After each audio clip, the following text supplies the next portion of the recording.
All right. Okay, good. Everything looks good. How's everyone doing? It's a Friday night. It's getting close to 11 o'clock. I'm probably going to only hang for a little bit right now, but I wanted to start this little project that I had sitting in the back of my head. I've been wanting to animate Baloo, and I wanted to pull some audio of Phil Harris, who's the voice actor for Baloo, and do some original animation to Baloo. Baloo's one of my all-time favorite characters. I love Baloo. So I have the audio. If I hit play here, I don't know if it's going to play. I don't know if you'll hear it or not. So, I mean, it goes for like 20 seconds. So I might have to edit this down, but right now I'm just kind of in the phase of where I'm doing some thumbnails. And what I have over here in my model view is a bunch of, these are model sheets that I pulled from Andreas Deja's book, The Nine Old Men, talking about this particular, these are just model sheets. So I have some reference to pull from. These are great. Right now I want to look at this one. Where is it? I lost it. This one, because this is nice and sketchy. It's giving me an idea of how to just approach Baloo at a very early stage. So I can get some funny business in here. I'm working really loosely and rough at this point. I don't think this probably isn't even going to stick or stay.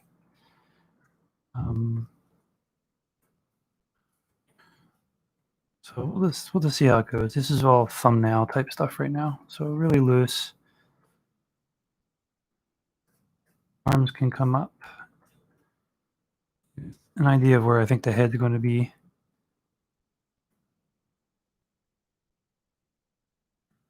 Half closed eyes.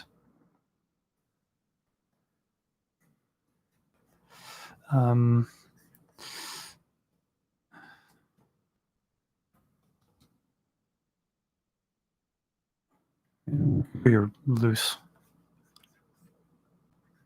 Again, I don't really think any of this is going to stay. We're just going to see where it goes. I want his hands to be kind of down. They do this a lot with the hands. Keep his hands kind of loose.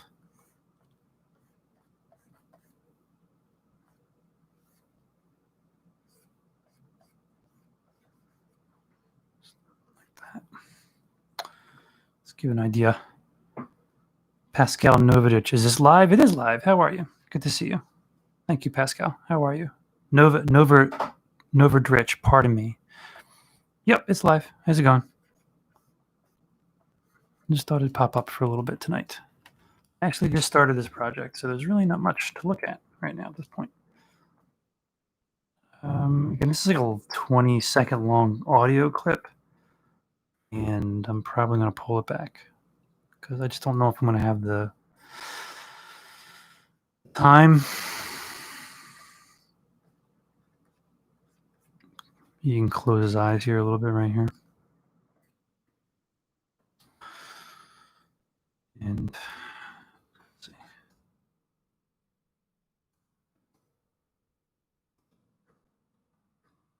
So right around there where it says afternoon. Nothing like a little afternoon soiree. He has a really he's really pronouncing afternoon, so we'll give that a little.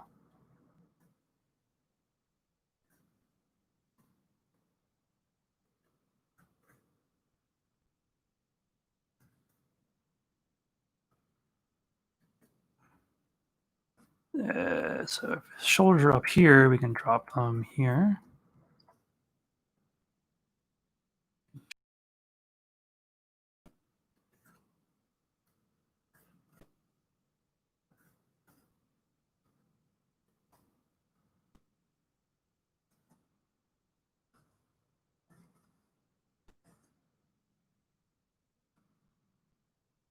Still want to keep these arms in the window, the frame.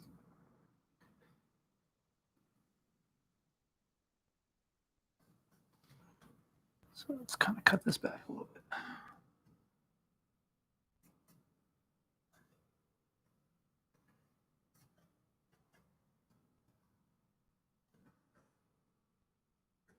What I have to do is run through and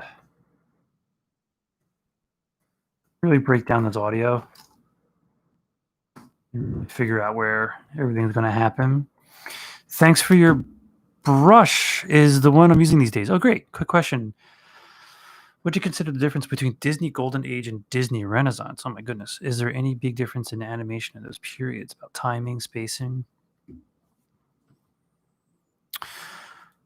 Well, I mean, acting choices are pretty large. I mean, I'm assuming when you say Disney Golden Age, you're referring to 30s, 40s, right? And I guess Disney Renaissance would be, what would that be, like 90s? Is that considered the Renaissance, Disney Renaissance? I mean, in my opinion, a lot of the acting choices that we see in the Golden Age are really kind of indicative, just like the acting style of how even Broadway and theater. He's looking up afternoon soiree. So like you can look at like say uh, Alice from Alice in Wonderland, right? And you can find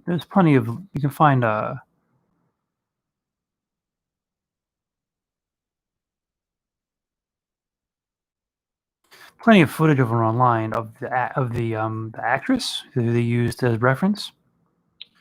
And you can see her kind of gesturing around, the way she's moving, the way she holds herself. A lot of it is just how they moved, back then, how they emoted, how the actors used to emote. I think a lot of that was tied to the stage in vaudeville. I can almost think of when I'm talking about the actress for her talking and drawing at the same time. Um, for Alice in Wonderland, she almost kind of looks like Dorothy, from Wizard of Oz, the way she holds herself, the way she presents herself. And I think a lot of that was just stylistic choices of the day.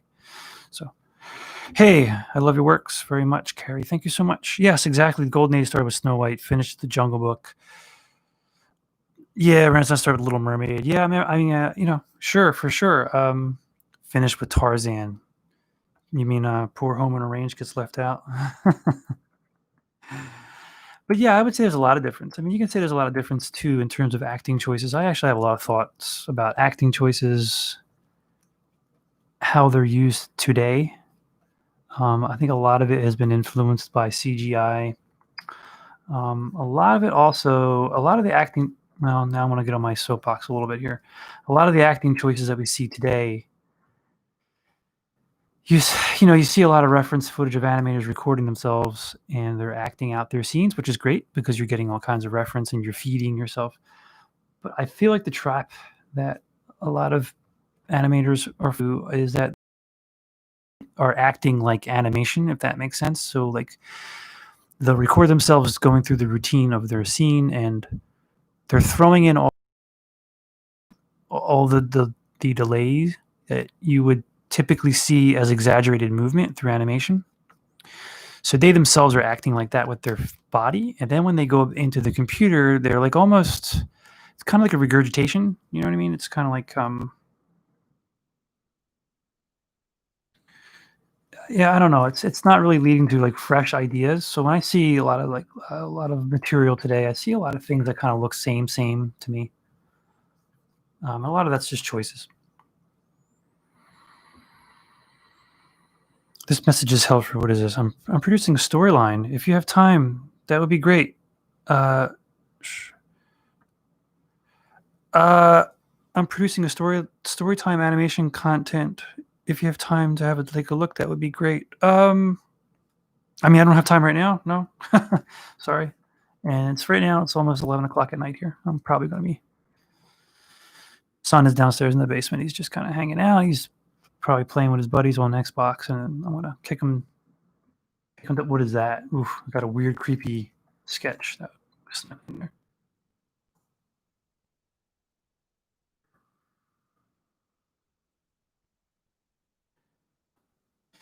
This bit of audio is taken from a Dean Martin clip where Phil Harris and Dean Martin are toasting tea with each other, and they're drinking tea out of saucers, and it's kind of a highly suggested that the tea is not tea; it's liquor or whiskey or something like that. So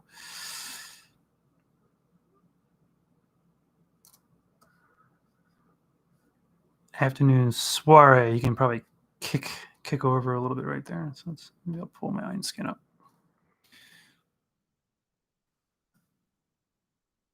You know, then maybe you can go a little more profile on soiree. Eyes could be kind of wide. He's kind of excited.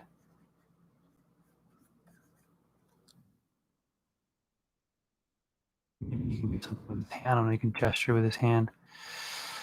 You know, and going back to what I was saying with acting choices, you know, this clip that I pulled of him of Phil Harris. I hope you guys can hear that. The clip of Phil Harris talking with what's his name, Dean Martin, I think. You know, Phil Harris has a lot of. He's a bigger guy, right? So a lot of his motions kind of lend themselves to this shape. And you can see that a lot of his natural body movements that he himself just make as he gestures. You know, Frank Thomas and Ollie Johnson, they were the lead guys on Blue. You know, they put a lot of that stuff into the character, which I think is why Blue stands out so much. Definitely one of my all-time favorites. Soiree. Maybe he should do a little thing with his hand. I'm not quite sure. Yeah, the hand can kind of whip over or something like this. I'm not quite sure. This can drop a little bit. His body shifts forward a little bit, going a little more profile, like I said. You know, speaking of Frank Thomas and Ollie Johnson, they have very different ways of drawing Baloo, and I'm a little torn myself between them. I kind of fall in between them.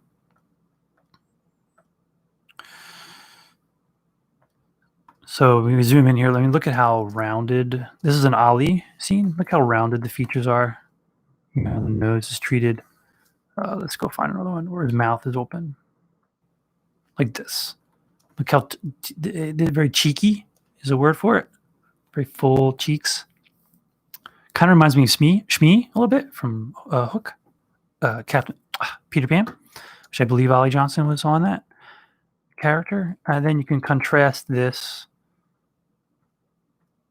with this. This is a Frank Thomas. I mean, look at he has that break that happens here in the snout, which is a pretty Frank Thomas-ish thing to do. You know, and you can, it's out of order. Where's the rest? See, look how smooth that is right there. Look how rounded. See how round, see, look at that break right there. Here's that Frank Thomas one again. And just the handling of the mouth and the muzzle, you know, and the nose too, how chiseled the nose has, as opposed to Ollie's, which is way more rounded. So as I draw them, I feel like I fall between the two of them when I'm working. I've met some directors that playing this online school animation mentor for cliche acting choices. Yeah, I just feel like a lot of the acting choices sometimes become cliche. I think it's what we've come to now. I think a lot of it really has more to do. Hey, Free60. Hey, Free W. How's it going, man? Good to see you. I think a lot of it comes down to we're at a point now in time where I don't know how old you are, by the way, Pascal, but where video footage is so easy to get, and like that didn't used to be that way. It's within the past 10 years, you know, we were able to easily shoot footage of ourselves because we have a camera in our pocket, and it's really easy to get that footage and put it into the desktop, into our workstations. And like that didn't exist like not even like, you know, 10 years ago or something like that. And I think that's great because we can get all the reference that we need. But unfortunately, what happens is we start to like regurgitate ourselves, and we're just doing the same thing over and over and over and over and over again. So I try to not do that. I try to, you know, as I'm sitting here thinking of the scene, I don't have the clip in front. Well, I do actually. Unfortunately, I don't have it shared properly. I could show you the video clip itself of Dean Martin and Phil Harris blabbing away, and I'm trying to. I was doing it before. I've been working on this for about 2 weeks now, but like studying the footage, looking at Phil Harris and how he moves and how he articulates. So I would like to kind of like put that stuff into this. Oh,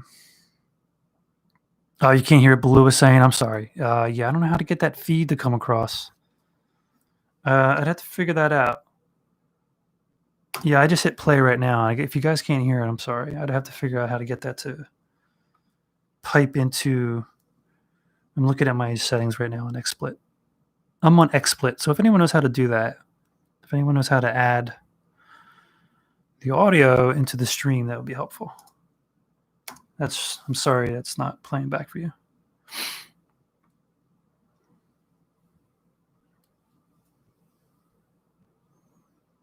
Do you think the Golden Age was better acting choices? Um, I just think they were different. You know, it was the product of their time. You know, um, soiree. Maybe yeah, like so he'll like flick his hand over. Here's some claws. His arm can droop a little bit, come down. I'm losing some of the volume here on this. Yeah, I'm sure back then they probably thought the same thing too. They were like, "Oh, well, you know."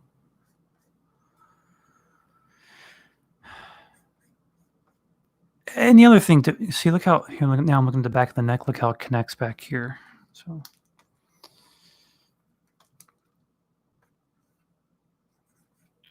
the other thing to keep in mind with the Golden Age too, when we're referring specifically, I suppose, to Disney, since that's what we're talking about here. I mean, you can go in different directions with Tex Avery and the Fleischer and stuff and all that stuff. But a lot of it was just being invented. So I think that was a huge thing. You know, they were like trying so many different things.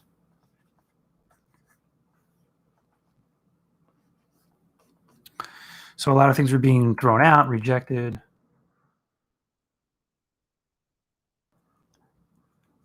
I need a little down here.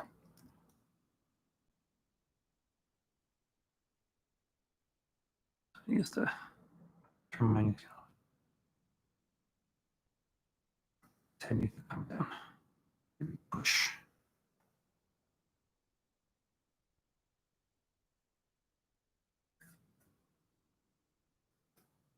Subtle, kind of subtle. Just gesture can fall back a little bit.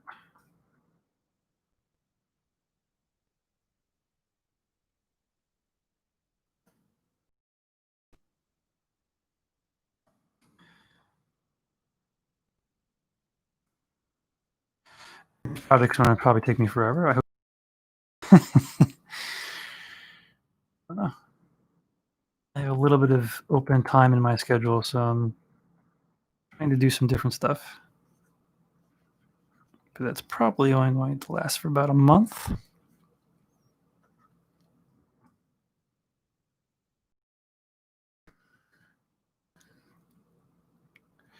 And again, he's like gesturing into this teacup, and I think I would like to introduce that element. Have this hand come up here, this arm. Maybe it'll produce something. You can hear him. Oh, I'm sorry, you guys can't hear the audio. You know, they clink teacups. Where is it? Huh? Right there, at like 110, frame 110. They clink teacups, which I'm just going to ignore that entirely. But we'll see how it goes.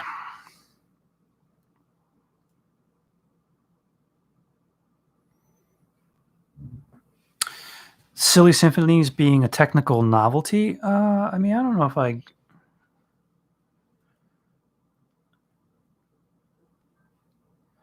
Well, you know, this. I mean, the silly symphonies would predate Jungle Book, if I'm not mistaken. That's that stuff. Um, and a lot of that was also them still figuring things out. You know, a lot of. I guess you're right. I mean, it was kind of more like technical. I think they were just figuring things out. You know, they didn't really know how to make the stuff work, and so there was a lot of trial and error. You know.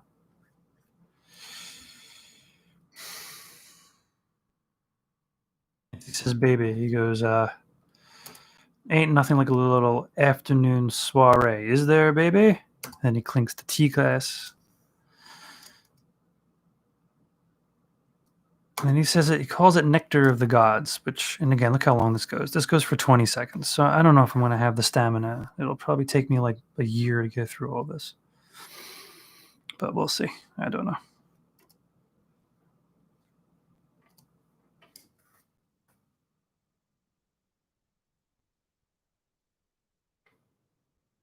I think what I'm going to do. We'll overshoot. This afternoon. He really pronounces afternoon. Oh, no wonder it's acting weird.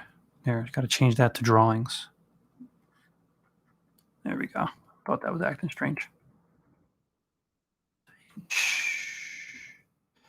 He brings it down here, squishes his brows a little bit. Maybe even closes his lids, comes up.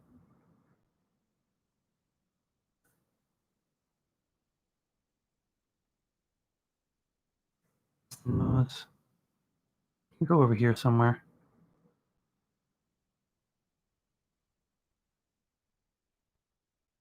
A rotation to the head.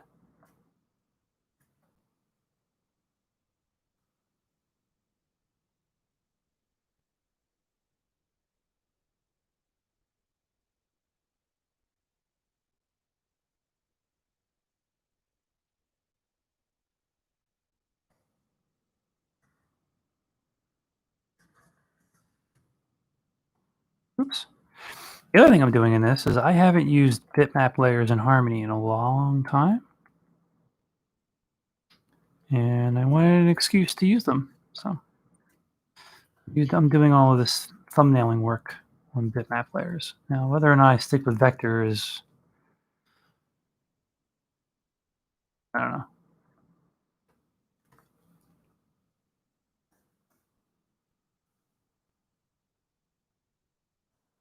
Pascal, did you go to school? Are you in school? Oh, wait, hold on. How was working on Monkey Kid? It was great. Yeah, it was a lot of fun. Right now I'm on hiatus with it, so I really can't speak about it.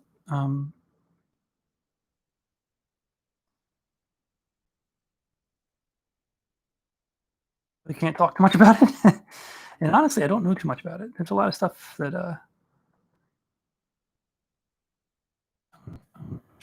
definitely when I do Monkey Kid stuff, or even Turtles, when I was doing Turtles, I was doing all my dry roughs with vectors, and I wanted to play it back with bitmaps again, just because it's a little bit of a different feeling. It's a slight, like here, so this is a bitmap, and I'm going to drop down. This is vector. Whoops. That's vector. So now they may not seem too different to you from the stream. They're almost exactly alike. It has more to do with the feel when you draw with it. So it's kind of something that's hard to, whoops, get the cutter out. So it's something that's a little more of a feeling and less to do with the visual of it. So that's kind of why I wanted to stick with the bitmap. But yeah, no, Monkey Kid was a lot of fun. It was great.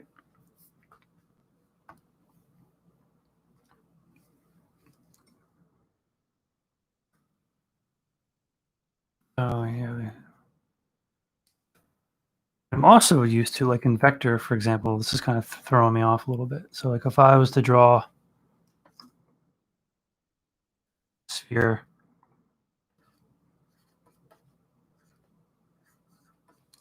plot in my features, it's really easy for me to remove my crosshairs when it's vector. Not so much when it's bitmap. So if I put in my eye lines, I can't. It's not as easy. I have to like erase it. Again, it's a little bit of a more personal. It's a preference. So we'll see if I stick with bitmap. I'm really used to working with vectors now. So let's just, right now, like I said, I'm just playing around with some poses and I'm going to rotate a little bit here.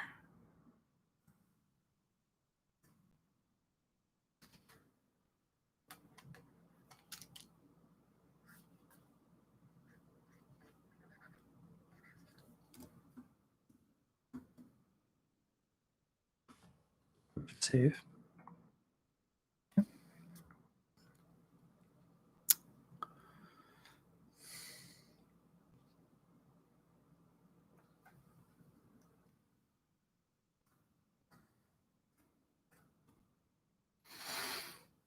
Yeah, I'm not even sure if I love any of these poses. That's why I'm working really rough. I don't know that I give a crap about any of them. I just could see them falling off of the size of the muzzle there versus the size of the muzzle here. So we got a lot of volume problems going on. Let's get back to this. I like having this. I like this for whoops. Yeah. I like how rough this is. Simple it is. Just a little more.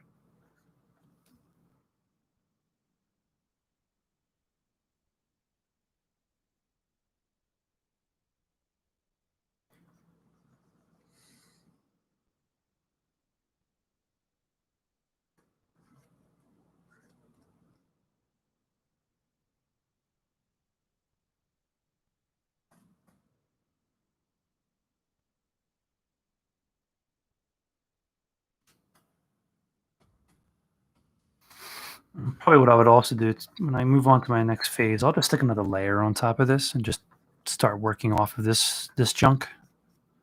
And just start tightening things up.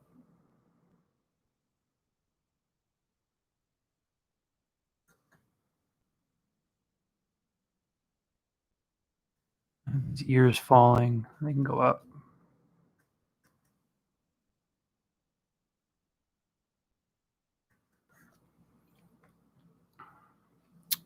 Watched the trailer the other day. It looked awesome. Now I visited your webpage and saw it was there. Looking forward to watching the show. Yeah, me too. I mean, I myself, I haven't seen anything completed for it yet. So,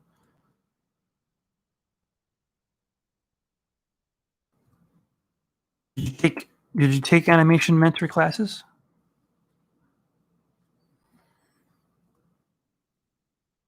I mean, is that those animation mentor? I don't know. I'm a little unfamiliar with them. I know of them, and they've been around for a long time.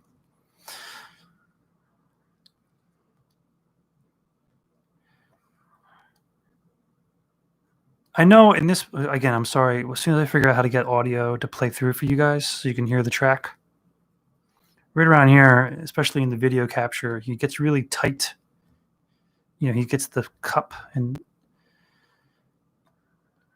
he's like practically cradling it to his face.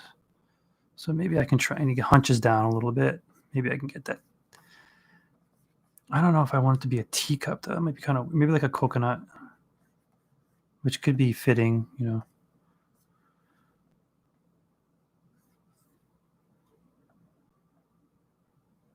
Now I don't know how far I want to stick his nose into this.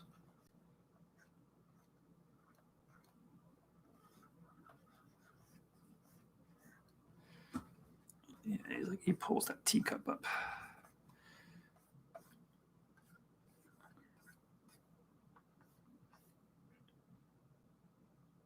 And maybe he can have both hands on it. You know, he's kind of in the video, like I said, he's kind of really cradling it. He's ready to take a good swig.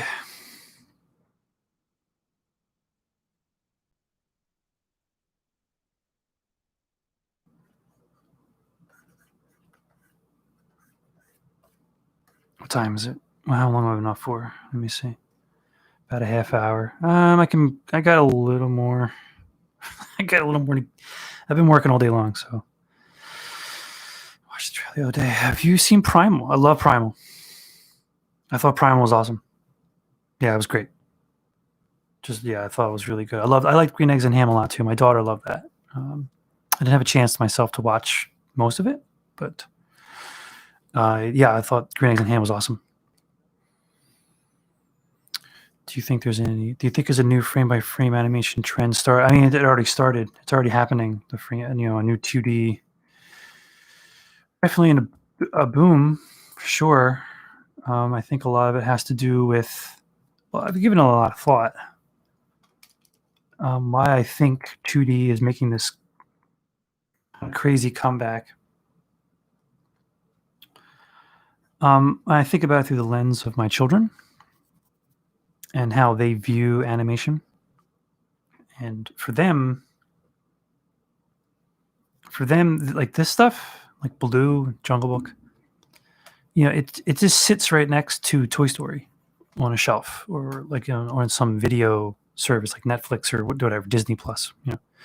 So these titles all sit. That's how they know them to exist. Here's a Jungle Book, here's Toy Story, here's The Incredibles, here's Little Mermaid, and for them it's all animate. They don't see a difference. They don't, because they don't know any different. And so they don't discern. They're not going to be like, oh, I don't want to watch that because it's 2D. They don't have that thought in their head. At least I don't think. Just judging from what my kids and other kids talk about. And the other thing I think also too is just that it's a near minor miracle I'm able to do this. I think about this a lot too. Technology. When I was in college, it was just so hard to get images into something that could then play the images back at speed. And I remember I was in high school. I tried like crazy to get my dad's VHS player to record drawings and play them back, which of course it never did. And it was Baloo, believe it or not. I was drawing Baloo back then.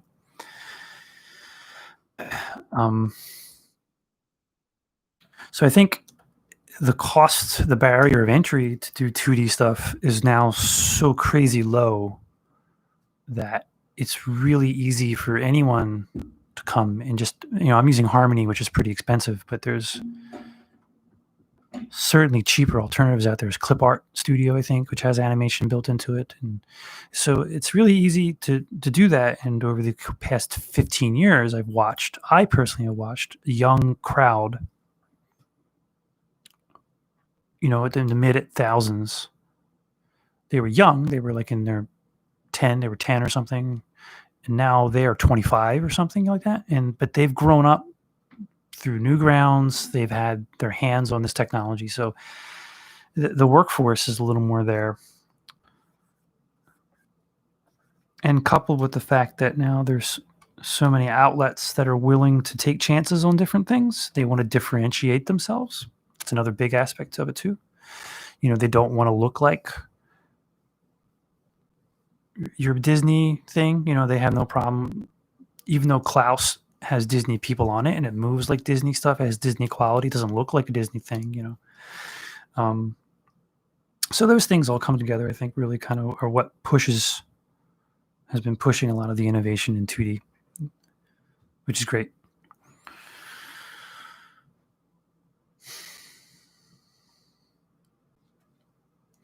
So I don't think I have much more in my tank here. Like I said, I've been working all day long. My knee is starting to kill because I'm an old man. And I want to save this. Okay. Yeah, I think I'm going to move on for tonight. I have to get a move on here. It's 11:15. And like I said, I'm an old man these days. So I'm probably going to end the stream. I want to thank you guys for it was a short one, only 33 minutes. It's, that's okay. Thanks for coming, guys. I'm going to hand it out. If you like what you saw, give me a follow on Twitter. Give me follow on Twitter. Hit, subscribe on YouTube. See what I'm up to. I'll be working on this thing probably for the next 8 months. Yeah, geez. All right, guys. Thank you very much. Have a good one. Take care. See you soon.